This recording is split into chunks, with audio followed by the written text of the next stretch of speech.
Serba salah. Kita ceramah tegas, katanya keras. Kita ceramah lembut, katanya pelawak. Ada komen tadi di YouTube. Kapan ngelawak lagi ke Jakarta, Ustaz? Dia mau ngejek saya, katanya saya pelawak. Sebetulnya kalau saya mau balas, aku ketawa-ketawa aja profesor doktor. Ustadz kau serius cuman LC. Aku sambil ketawa-ketawa aja bisa aku menulis disertasi 600 halaman, tesis 300 halaman, kuliah di 3 universitas di negeri Arab, Mesir, Maroko dan Sudan. Ustadz kau serius, mukanya macam jeruk purut dipijak gajah. Menulis buku apapun tak pernah. Tapi nanti kalau kita ngomong ini katanya sombong.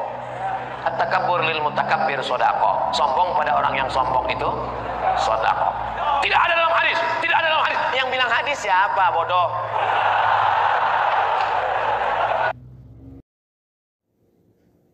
Sempena Isra Mi'raj, sempena Ma'al Hijrah, kriteria yang dipilih nih, ustaz ni mesti palawak.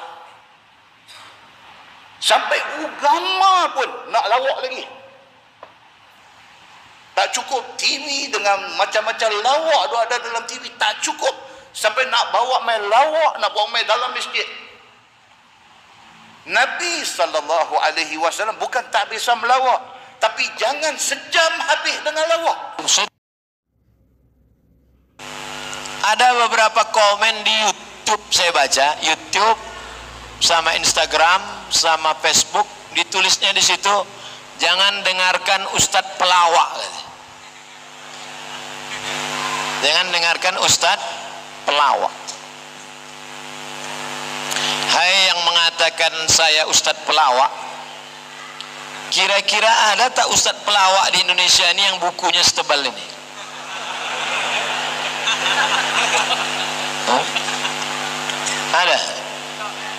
Ada situ komen dari orang Indonesia. Malaysia ada satu, setiap ceramah saya di komennya pelawak, pelawak kata dia, pelawak.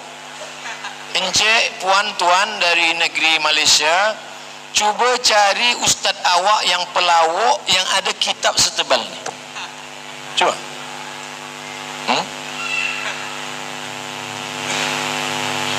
Ini kalau mau serius sama saya bisa kita kaji. Pernahkah kita terpukau oleh seseorang yang berbicara lancar tentang agama, hafal banyak hadis, tetapi majelisnya malah seperti tempat hiburan? Atau seseorang yang pandai berbicara, tetapi suka berdusta dalam kesehariannya? Imam Malik rahimahullah telah memperingatkan kita, ilmu tidak boleh diambil dari 4 jenis orang. Siapa saja mereka, dan bagaimana cara memilih guru yang benar dalam menuntut ilmu agama? Mari kita simak penjelasan Ustadz Sufyan Baswedan berikut. Perkataan Imam Malik, la yu'khadul ilm an arba' anis safih al-mu'lin li safahihi walau kana arwan nas. Ilmu tidak boleh diambil dari 4 macam orang.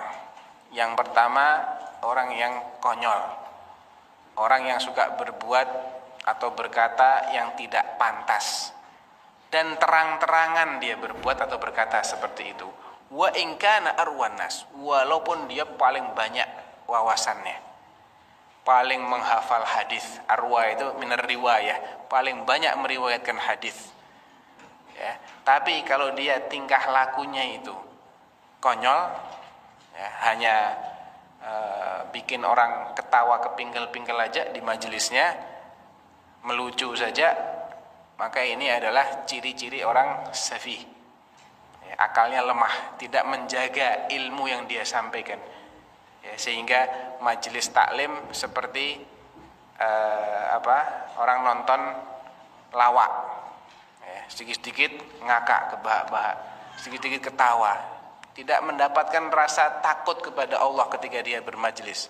Ya, ini jangan diambil ilmunya, ya. Walaupun masya Allah dia kalau ngomong maklumatnya luar biasa, wa in kana arwan nas.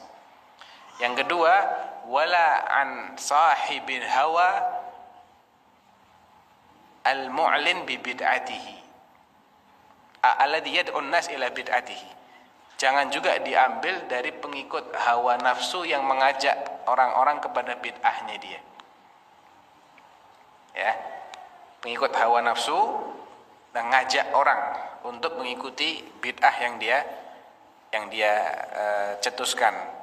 Wala anil kadzdzab alladhi yakdzibu fi haditsin nas wa in lam yakdzib fi haditsir Rasul sallallahu alaihi wasallam.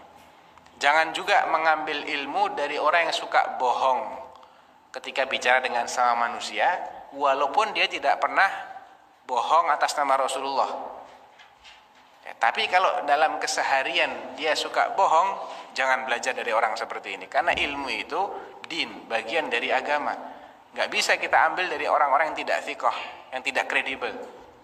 Ketika dia sudah biasa tidak berkata jujur kepada sesama manusia, apa yang menjamin dia tidak akan bohong dalam menyampaikan sesuatu. Dan yang keempat,